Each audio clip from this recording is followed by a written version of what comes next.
I'm looking at my cat over here. I wish she would come here so I could have her on camera and cuddle with me. Anyway, hi, I'm Reese. Welcome to Adventure with Me, and I'm so excited to talk about Bo Burnham's Inside.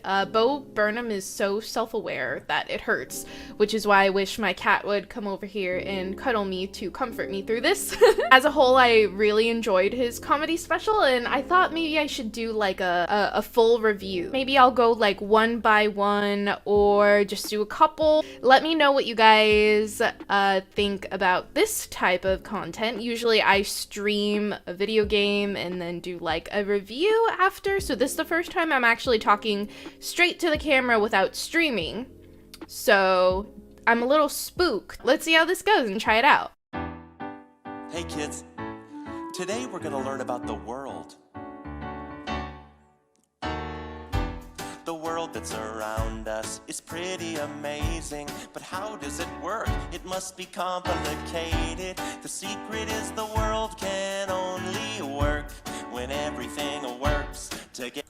Okay, so when he says the secret is the world can only work when we work together, I almost sang it. That was scary. I find that line really interesting because in international theory, one of the first things that you learn is that there's two major schools of thought. So liberalism and realism.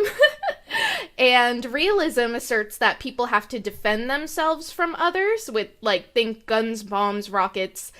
So violence helps us get along, pretty much. And then liberalism asserts that the world works because of interconnectivity, or liberalism, as Bo is saying, when everything works together. So interesting enough, like, in international relations space, the majority of, like, prolific theorists believe that realism is how the world works, and we work together because we don't want imminent destruction. We work together because we're afraid of each other. So I always found that interesting that aside from theory, people think that we all work together because we care about each other, when a lot of people who write about this kind of stuff don't have that belief. I just think it's interesting. I wanted to point that out. Together, a bee drinks from a flower and leaves with its pollen. A squirrel in a tree spreads the seeds that have fallen. Everything works together. The biggest elephant, the littlest fly. The gophers underground, the birds in the sky. And every single cricket, every fish in the sea gives what they can and gets what they need.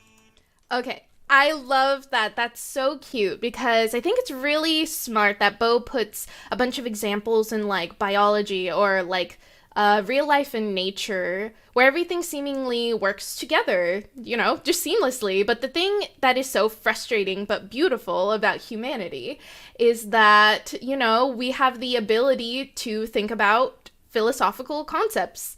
And, you know, bees don't. Maybe this is how a biologist or, like, a beekeeper has this deep understanding about how the world works, but it's good to remember that this part of the song teaches us that we all see the world through our own little lenses. This type of theory or thought process is called constructivism.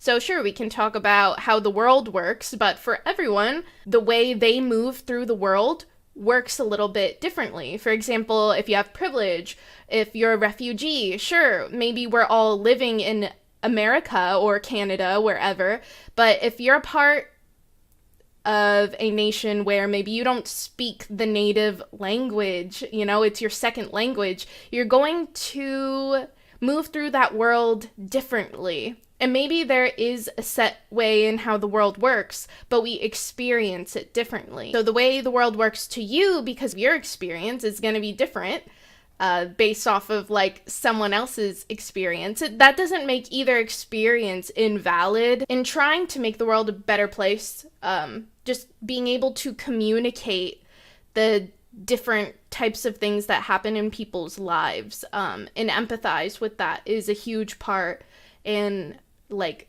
peacemaking. That is how the world works.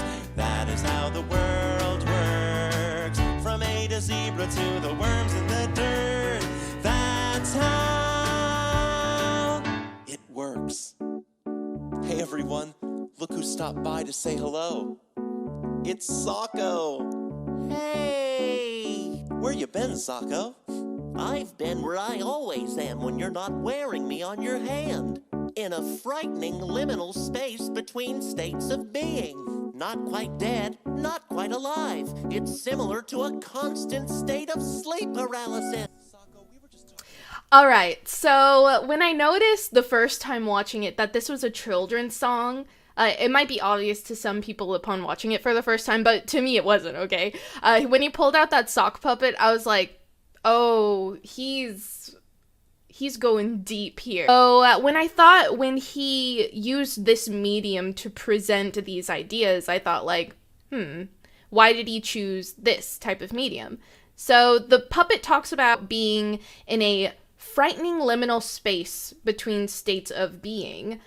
So there's two different ways that I can possibly interpret that, and that's just to me. I'm sure lots of different people have different opinions on what that could possibly mean.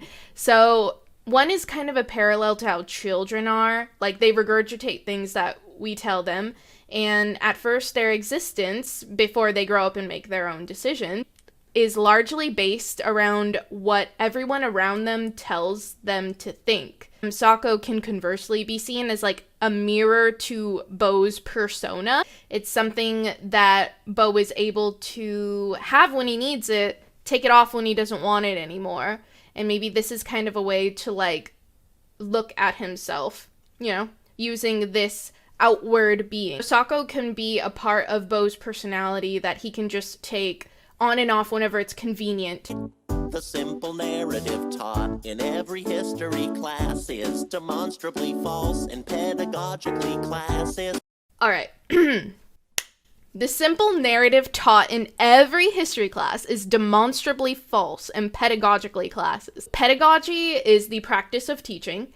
So Socko is saying that we learn history through a classist lens. When I first heard this, like, class is a really interesting way to perceive history being taught to children, and I would attribute it more to as like a nationalistic lens. For example, the US wants to write its history books taught using extreme nationalism. For example, the US wants to write in its history books what makes the US look good, as the US wants to look good to its citizens or its children who it's raising up to hopefully be a good member of society to serve the United States at the end of the day.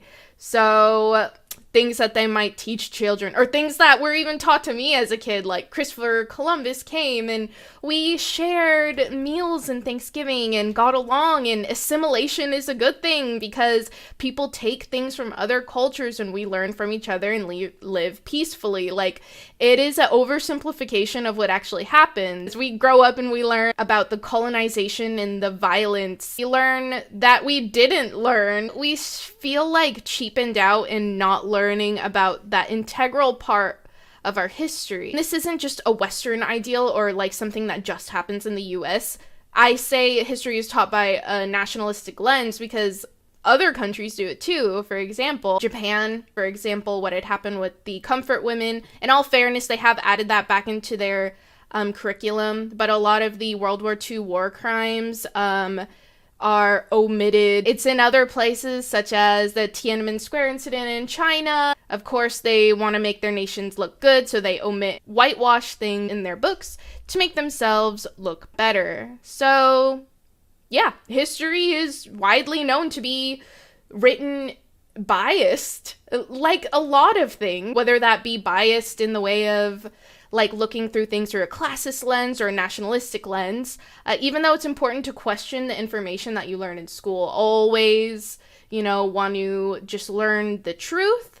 It's not constructive to come at the like school system and be like, oh, well, our school has a certain agenda and you're teaching me things because you want to control me. Like, just legitimately try and hear things out. Like, your teachers aren't part of this larger conspiracy. Most of those people want to help children like be the best versions of themselves. And even though it's fine to question the things that you learn, you shouldn't go out and like be combative and like attack people for just trying to do their best. I've just seen that happen a lot with people who go out and straight like challenge their teachers and just like head on, like they're their enemy. Don't come at it combative. And then you'll learn the most from that. Like, you'll learn the most from each other. I guarantee you, most of those teachers, if you're all like, oh, well, what about colonialism? They'll be like, totally. Like, your teachers, like high school teachers, they probably have master's degrees and like went through this whole thing. Like, they know. And if you open that conversation, it might be that is really fulfilling to them that they get to teach these things. Your teachers, like, they have a set curriculum of things that you need to learn so that you pass the test, so that you can get to the next grade. You know, they're not trying to brainwash you like themselves. You know, it's part of this larger system that has a lot of systemic issues and problems, and we should all just try our best to work together, you know, with that kind of stuff. Don't you know the world is built with blood and genocide and exploitation? The global network of capital essentially functions to separate the worker from the means of production, and the FBI kills... Okay, when I heard this too. So, the global network of capital essentially functions to separate the worker from the means of production. So, our comrade Socko, this is definitely a Marxist critique. It's important to remember that Marxism is a critique of capitalism and not a theory. So if you want to read the Communist Manifesto, it's a fun read.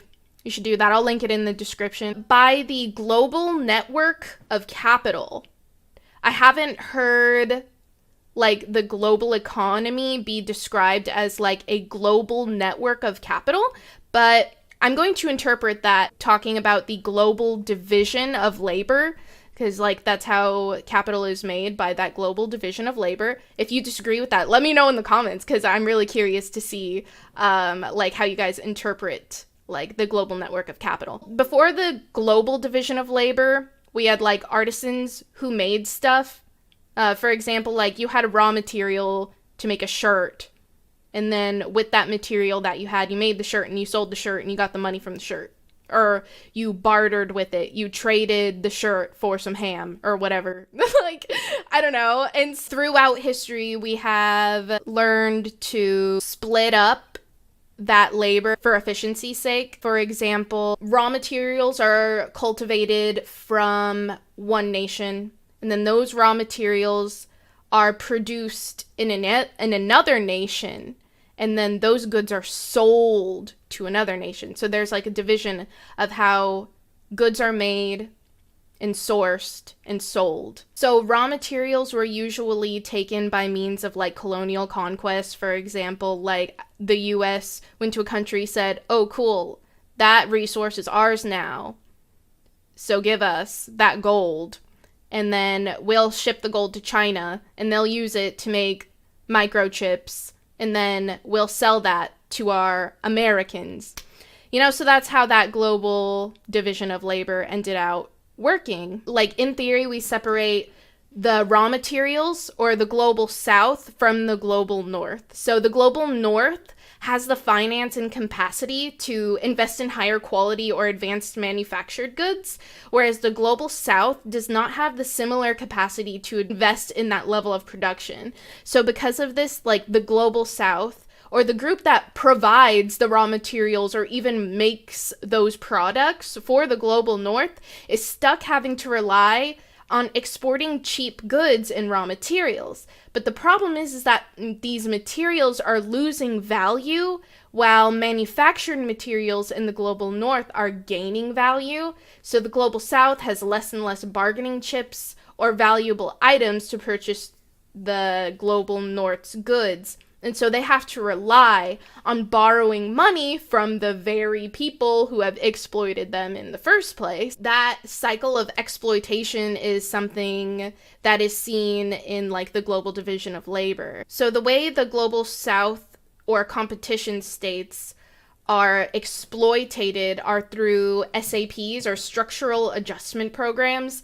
So these are like floating exchange rate, financial deregulation, spending intervention. Like Socko's point in talking about the global network of capital, or which I interpreted as the global division of labor, and saying that it has a huge part in separating the worker from the means of production. I mean, Of course. Like, it's a point, but it's not a super strong point.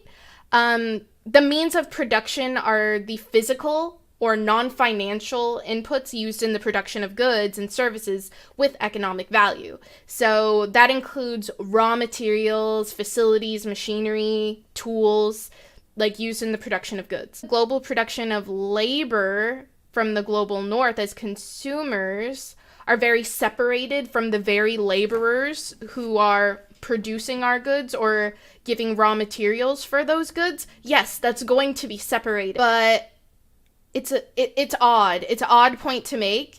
I'd probably rephrase Socko's point as the global network of capital essentially functions to exploitate the workers through the means of production. That kind of gives a nod to the international division of labor or the global division of labor, and making it a world problem instead of a national problem. And that's something I think maybe Socko didn't think about. I don't know. I don't know if I try to sing that if it would be just as catchy. No. Let's see what else Socko has to say. The FBI killed Martin Luther King. Private property's inherently theft, and neoliberal fascists are destroying the left. Private property's inherently theft, and neoliberal fascists are destroying the left. Yes, this phrase rhymes, but we're going to split it up into two. Private property being theft. The practice of a person or group owning land and distributing it it's argued that it's not new because, for example, kings owned land, even though you didn't have to pay for it, but they gave that land to people who served the kingdom, or protected the king, entertained the king, or worked on the farms or stuff like that. Private property isn't a thing for most people because most people don't own their house, they pay rent on that land.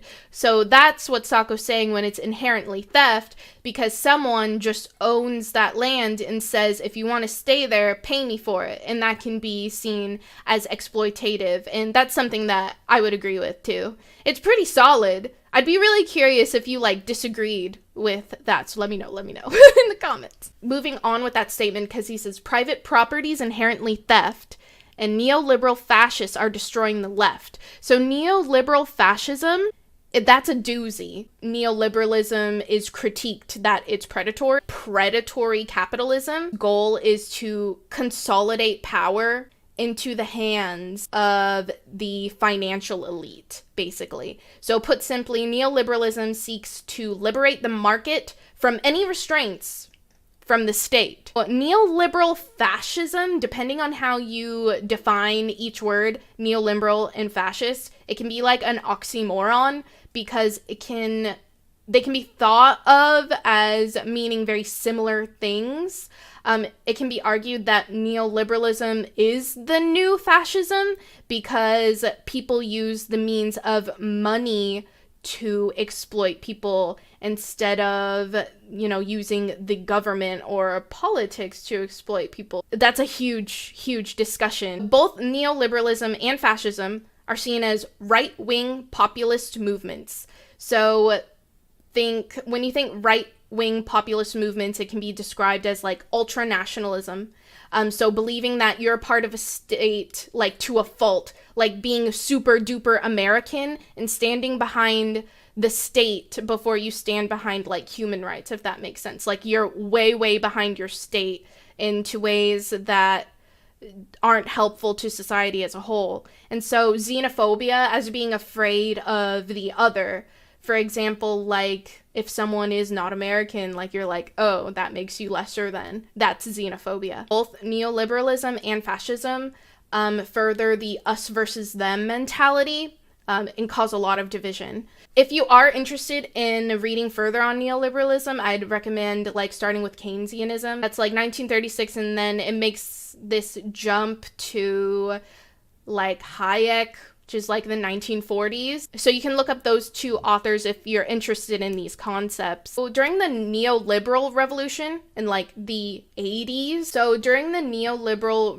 that happened in the 80s, this is what gave people such big critiques of neoliberalism. So first of all, the government stepped back in the aid of unions and its aid for its citizens. So since the end goal is just making money, making more money, it encouraged like women who were usually like in the 40s, just spent time at home to be a homemaker and take care of their children, but that was no longer of value. You had to make money to make value. So it led to like children, or it can be thought of children not being taken care of in the pursuit of money. And in the pursuit of money, we have like environmental issues because you got to make the cheapest jeans. So let's acid wash them and throw the acid into the water, because the end goal isn't, taking care of the environment or taking care of people.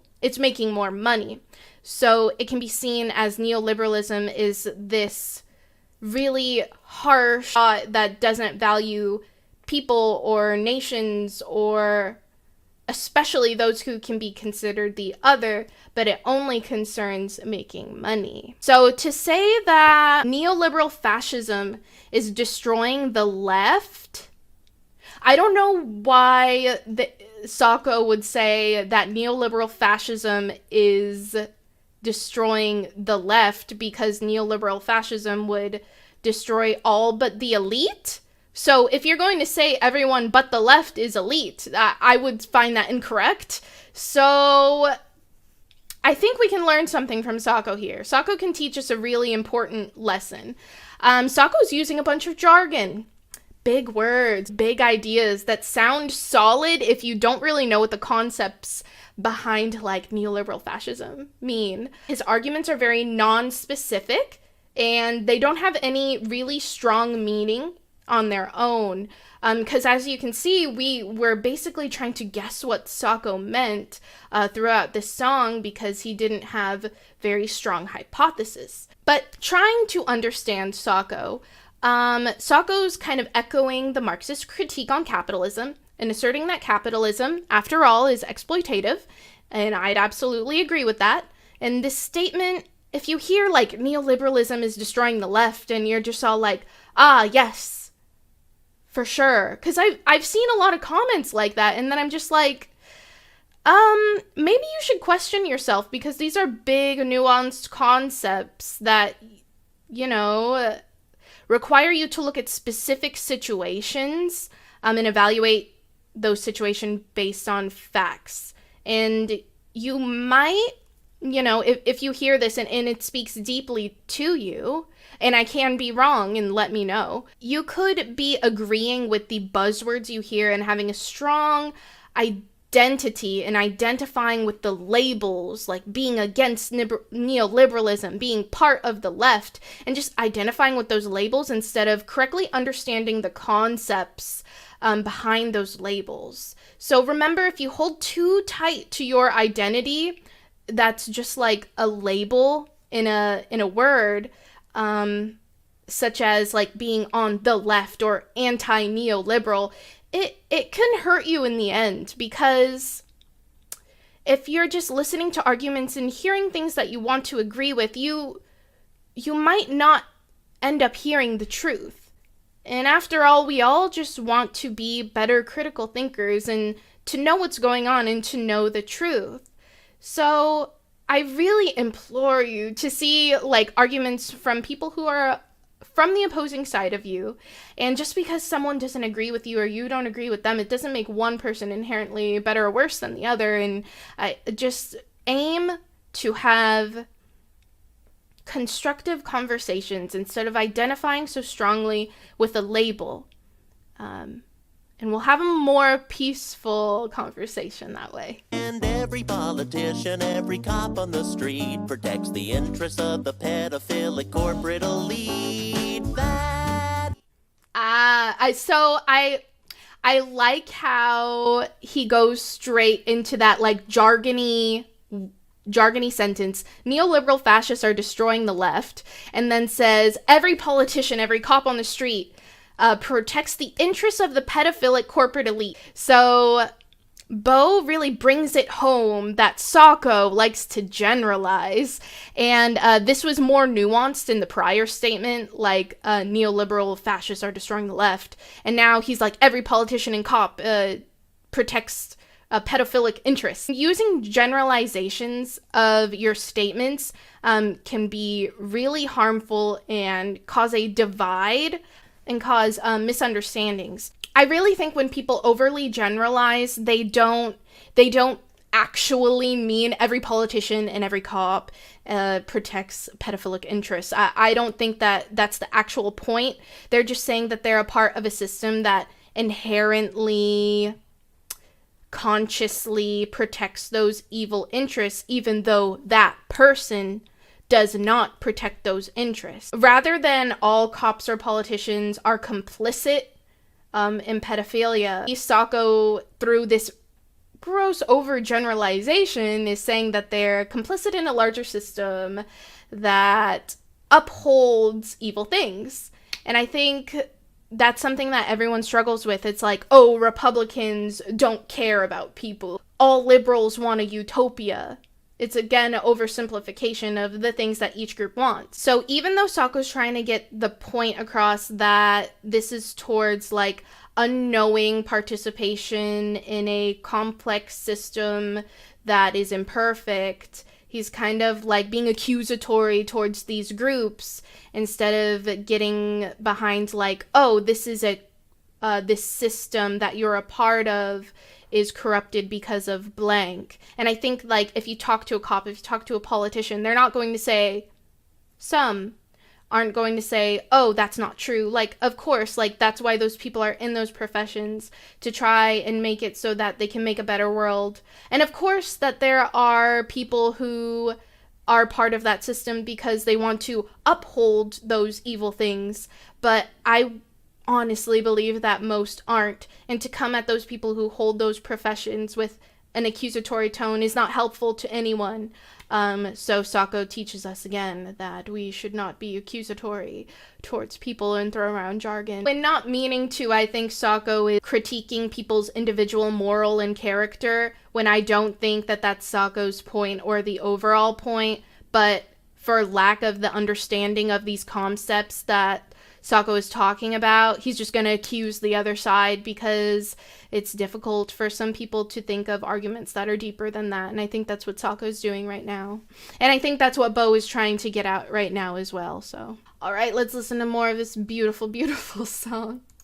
Is how the world works. Really?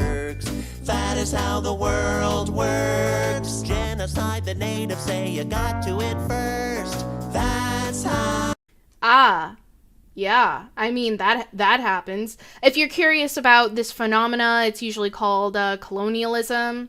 When one country decides, ooh, yeah, I want that thing, your land is my land now, and then takes it by violent means. But genocide can also happen within nations, so such as like the Uyghur genocide in China. It also happened in Rwanda in the 90s. Genocide doesn't have to be of native people in order to be considered genocide. And I'm just throwing out some ideas, like if you are interested in researching those things, those are good places to start. Got to it first. That's how it works. That's pretty intense. No shit. What can I do to help? Read a book or something, I don't know. Just don't burden me with the responsibility of educating you. It's incredibly exhausting. I'm sorry, Socko. I was just trying to become a better person. Why do you rich fucking white people insist on seeing every socio-political conflict through the myopic lens of your own self-actualization? This isn't about you. So either get with it or get out of the fucking way. Watch your mouth, buddy. Remember who's on whose hand here. But that's what have you not been fucking listening? We are in All right, so this is an example of, bad communication on both Socko and Bo's characters' parts. Bo is defensive and Socko is being accusatory, and you're not going to have a genuine or proactive conversation if that's how you're going to speak to each other. So this is a good example on how not to talk to people. So let's go into some examples from Socko's lines. So Socko says, why does every white person have to see socio-political conflict through the myopic lens of your own self-actualization? So the myopic lens is basically Socko calling Bo narrow-minded. If you see things through a myopic lens, you're seeing things through one view, and you're not being a very good constructivist. So self-actualization is the journey that every human being goes through. And this can be seen by Maslow's hierarchy of needs. I'll put it over here. So Socko's basically saying, why do white people use the struggles of others to fulfill their own needs, and just talking about these issues because you want to feel better about yourself? Now, even though that's a very good point that Socko is making, he says it very accusatory and in a way that makes Bo shut down, but the way that Bo reacts isn't healthy either. But Socko's basically saying, oh, you get to sit here, you get to have your existential crisis, you get to have your pity party, while I am the one living this horrible pain, this horrible reality that you only have trouble hearing about. And you get to say, oh, that's how the world works. That's so sad. That makes me sad. Well, it's just a regular day for the other person. Socko is upset with Bo, and righteously so, because, Bo has the privilege to just see these things and be like, oh, well, that's so sad. How can I make the world a better place? And that's off-putting. Be seen as Bo making the problem about himself. His own self-actualization. He's trying to use his experience to make him seem like he's learning something, to make him feel like he's being a better person. That's infuriating to people. The privilege to make these sufferings about themselves, it's gross. Just throwing a personal example out there that other people might be able to understand. I had a diversity training. The diversity training was given by a Black woman, and she was saying that every day she has to struggle with people talking to her and not seeing her even as a human being first or as a woman first, but seeing her Blackness first, and how that hurt her in everyday life. And then there was a white woman who leaned over to me. She was like, oh, this is so much. This is so hard for me. I think I have to go and take a break. Even though that can be a lot for someone, because they can feel like they can see in those diversity trainings, they treat other people like that. They touch people's hair without their consent. They see someone's Blackness and make preconceived notions and bring up stereotypes about really stupid stuff before seeing them as a person, and they see that and it hurts them. And instead of being oh dang, I do that and I should be better, they see that and they're like, oh, this is too much for me. I don't want to have to see this, and it just stops anything from getting solved. So, how can this interaction have been improved? I'd say that Socko using his jargon is absolutely stopping Socko from having a more productive conversation with Bo. As you can see, this whole video was breaking down the concepts that Socko had. They have a lot of different meanings behind what he could have possibly been trying to say. The jargon as they were, sometimes it could even seem a little bit nonsensical. Part of Socko trying to combat that power imbalance, Socko's using a bunch of jargon to try and come in with the upper hand on top of Bo already, being not only do I have my experience, but now I have this academic knowledge that you don't have, and you better not challenge that and listen to me. And then Bo's oh, I'm just trying to be a better person, don't challenge that and listen to me. And so we have this combative atmosphere, and I think if everyone just lets their egos down a lot, we'll have a more productive conversation. And a lot of that responsibility has to come on the person who has the power, who should have more of the responsibility to really understand where that defensiveness is coming from and try and listen better. I really would implore you to do that. And you need to look at yourself and think, oh, I have racist tendencies, like, I'm xenophobic. Like, you need to realize that into yourself, and you need to change it, because you are not perfect, okay? So, guys, you gotta start really looking at yourself and changing. And when people come forward and they're all like, oh, I do have these racist thoughts, these racist tendencies, these xenophobia, like, then hold people accountable for trying to change that. And then also don't demonize them as soon as they're vulnerable with you, and say that these are these issues. Don't point in their face and be like, ha, I knew it. Like, all right, I'm really glad you see that. Now I'm going to hold you accountable for the things that you say, you know? So it's teamwork here. See what happens here. Wait, no, please, I don't want to go back. No. I'm sorry. Are you going to behave yourself? Look at me. Yes. So uncomfortable. Sure. That's better. I hope you learned your lesson. I did and it hurt. That's how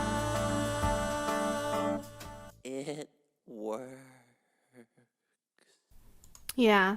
So as we can see, Bo is taking advantage of his position of power after feeling threatened by what Socko had to say. Even though Socko was able to say everything he wanted, and he wasn't necessarily silenced, or he wasn't even afraid to speak up in the first place, but after he said what he had to say, he was beat down and silenced for daring to assert that Bo take responsibility for his personal downfall. We see in the end that Bo's being like, okay, stay in your lane. We can look at reality. Sure, you could say everything you want, but when I'm uncomfortable, the conversation ends.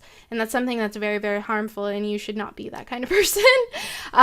This can be seen as an example as virtue signaling. When you're putting forward like a facade about caring about an issue, when you're doing it just to make you look good. But the complicated thing about this situation, I think a lot of situations, is that it's not the intention of Bo's character to virtue signal, but it's what's happening. And Socko calls Bo out on that, and that's what ticks Bo off. And Socko says, what ticked him off in the first place is saying that white people see socio-political conflict through the myopic lens of their own self-actualization, and he reacted so strongly because that's true, and then shut down the conversation instead of being like, oh, you're right, I'm gonna be better. Socko is right, you're disagreeing with me and letting me speak to make yourself feel good. And in the end, the very platform to give Socko the ability to talk was the person in power. Just allowing him to speak the truth, because it also makes Bo feel and look good. And at the end of the conversation, we just get that. It's just over because he has the power to end the conversation, and we don't get anything more because that's how the world works. I am so down to have a conversation in the comments. This was a lot of fun, just talking straight to the camera. Let me know if you want me to look up any different songs next, different series, even from inside. Maybe next time my cat will join us. That would be very funky fresh. Okay, love you, bye.